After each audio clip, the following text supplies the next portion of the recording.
ଖରା ଦିନ ଆସିଲା ବୋଲି କେନ୍ତା ଜାନବେ ଯେନ୍ ଦିନ ଘରେ ପଖାଲ ସାଙ୍ଗେ ଇ ଖଡ଼ା ମାଖନ ଆରୁ ତିଆସିର ଘାଣ୍ଟ ବନବା।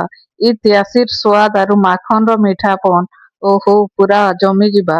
ଆମର ବଲାଙ୍ଗୀରର ଘରେ ଘରେ ଏଇଟା ଫେମସ। ଯଦି ଆପଣ ବି ତରକାରୀର ଫ୍ୟାନ୍ ତ ଭିଡିଓଟାକେ ଗୋଟେ ସେୟାର କରିଦେବେ।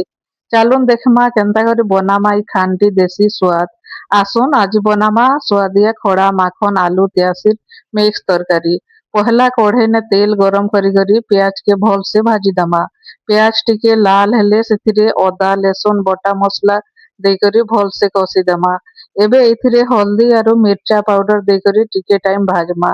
मसलाटा कढ़ईरु छाड़ी आसले सेथिने कटा टमाटो आरु स्वाद अनुसारे नून पके दमा। देखुन टमाटोटा एबे भल से सिझी गलानो।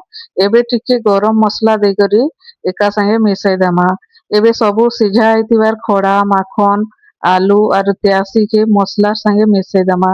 टिके पानी देकरी एका संगे फुटबा के छाड़ी दमा बस। फुटी गला परे रेडी हे गला हमर गरम गरम खांटी देसी तरकारी। वीडियोटा भल लागले लाइक आउ शेयर करूँ।